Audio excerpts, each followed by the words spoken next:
Assalamualaikum warahmatullahi wabarakatuh. Anak-anakku sekalian, selamat berjumpa dengan Ibu dalam pembelajaran ilmu pengetahuan anak. Materi yang akan kita bahas kali ini adalah tentang tekanan zat dan penerapannya dalam kehidupan sehari-hari. Secara umum, tujuan pembelajarannya setelah kalian mengamati dan memahami materi ini, kalian harus bisa mengetahui pengertian tekanan zat cair dan persamaannya, memahami tekanan zat padat dan persamaannya, memahami hukum Archimedes, Pascal dan persamaannya. Nah, sekarang tekanan pada zat padat. Tekanan pada zat padat seperti Ibu contohkan. Bila spidol ini Ibu pegang dan Ibu melakukan gaya terhadap spidol ini, spidol ini akan Ibu tekankan ke telapak tangan Ibu. Tekankan seperti ini dan posisinya seperti ini dan menekan seperti ini dengan gaya tertentu. Nah, manakah tekanan yang paling besar? Manakah tekanan yang kecil? Nah, nanti kita akan bisa mengetahuinya. Apa saja yang mempengaruhi tekanan pada zat padat? Ya, tekanan zat padat. Besarnya tekanan dipengaruhi oleh gaya dan luas bidang tekan. Ditulis dalam persamaan P sama dengan F per A. Tekanan adalah gaya per luas bidang tekan. Jadi ini keterangannya adalah tekanan satuannya Newton per meter persegi atau Pascal. F itu gaya, satuannya Newton. A itu luas bidang tekan, satuannya meter persegi. Nah, ini di sini juga ada dua contoh balok. Satu posisi balok, tekanan ke lantai ini posisinya seperti ini, panjangnya 4 meter, lebarnya 2 meter. Jadi nanti akan menghitung luas bidang tekan yang langsung bersentuhan dengan lantai. Ini luasnya 2 meter ke 2 meter.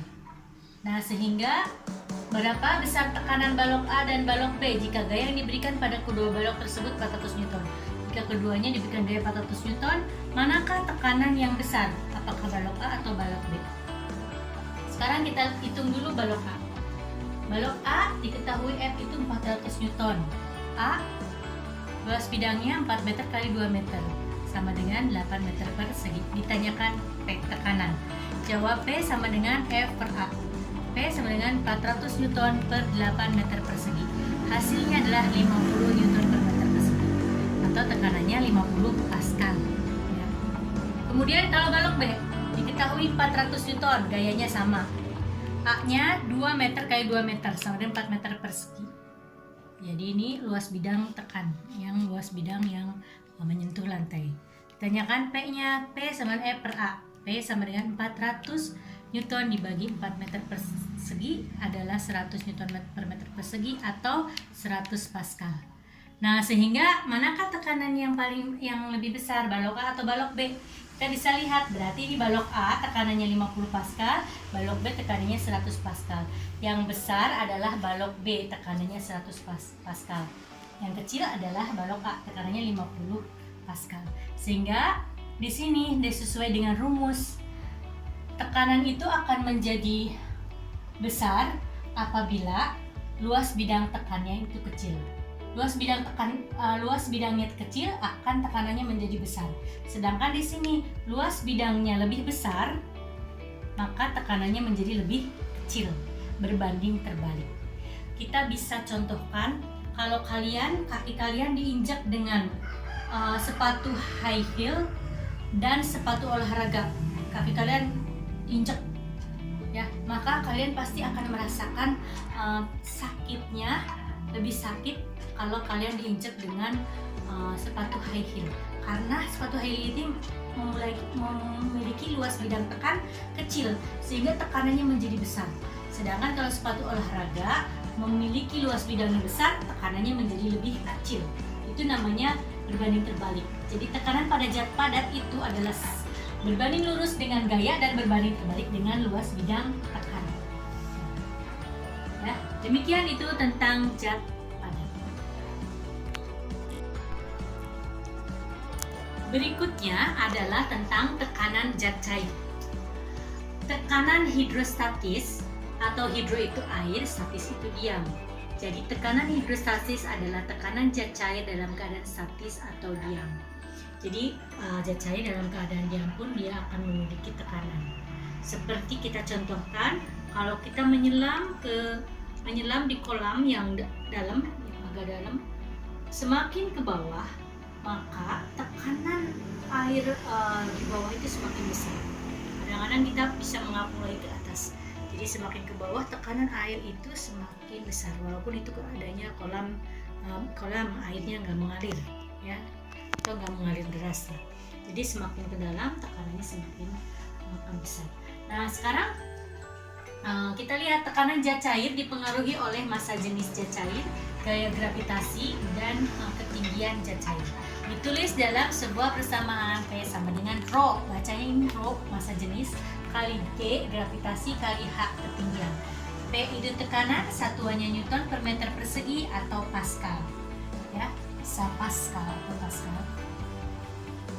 Kemudian Rho, massa jenis zat cair, ini dibacanya Rho, massa jenis zat cair, satuannya kilogram per meter kubik. Kemudian G itu percepatan gravitasi, satuannya meter per sekon kuadrat, atau ini percepatan gravitasi itu bisa ditentukan 10 meter per sekon kuadrat, ya, atau kadang ada yang 9,8 meter per sekon kuadrat. Kemudian kita contohkan dalam sebuah soal. Ini ada sebuah kolam dan di sini adalah ikan. Ya, berapakah tekanan zat cair terhadap ikan tersebut? Kita akan menghitungnya. Jika massa jenis zat cair 1 kg per meter per kubik dan percepatan gravitasinya 10 meter per sekon kuadrat, hitunglah tekanan cair tersebut terhadap ikan. Jadi kita jawab ya, coba jawab, diketahui. Rho, massa jenisnya 1 kg per meter kubik. H-nya ketinggiannya adalah 2 meter, G-nya 10 meter per sekon kuadrat. H ini, ketinggian ini adalah dari atas permukaan air sampai ke ikan. Bukan sampai ke dasar laut, ke dasar kolam. Kalau ini dari dasar kolam ke ikan 0,5 meter. Berarti ini semuanya dari atas permukaan sampai ke dasar 2,5 meter. Tapi yang ketinggian itu adalah ketinggian dari atas permukaan air sampai ke ikan tersebut berada. Ini 2 meter. Nah, sehingga hanya 2 meter. Ditanyakan tekanannya, tekanan hidrostatisnya. P sama dengan Rho kali G kali H. P sama dengan 1 kg per meter kubik kali 10 meter per sekon kuadrat kali 2 meter. Hasilnya adalah 20 Newton per meter persegi atau 20 Pascal. Nah, itu caranya, cara menghitung tekanan hidrostatis, ya, terhadap suatu benda atau terhadap, ini yang di sini dicontohkan adalah terhadap ikan. Nanti di akhir materi nanti ada latihan soal, ya, latihan soal, kurang lebih 3 soal sampai 4 soal, ya. Selanjutnya adalah tentang hukum Archimedes. Archimedes ini adalah seorang ahli filsafat, seorang ahli fisika, ahli matematika.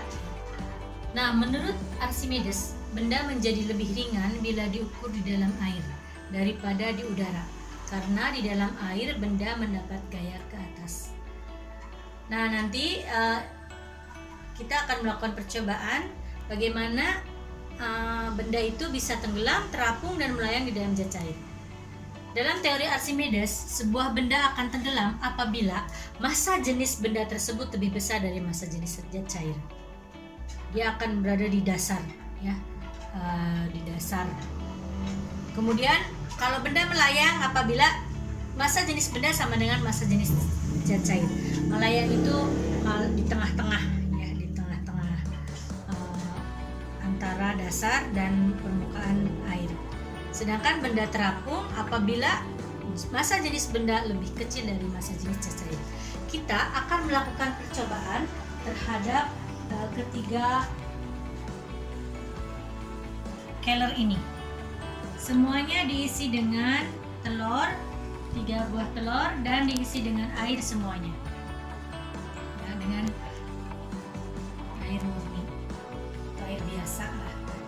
Kemudian nanti kita akan mencoba di sini yang A ini tenggelam, semuanya tenggelam kalau menggunakan air biasa. Tapi kita akan coba yang di tengah ini, kita akan coba untuk dibuat melayang, dan yang ketiga ini dicoba untuk dibuat terapung. Jadi kita akan rubah massa jenis zat cairnya.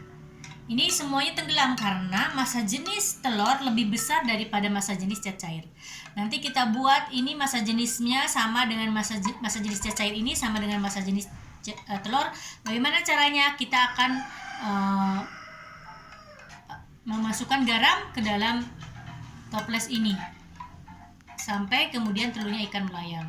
Dan demikian juga yang ketiga, nanti kita akan juga kasih garam terus menerus sampai telurnya menjadi terapung ada di atas permukaan.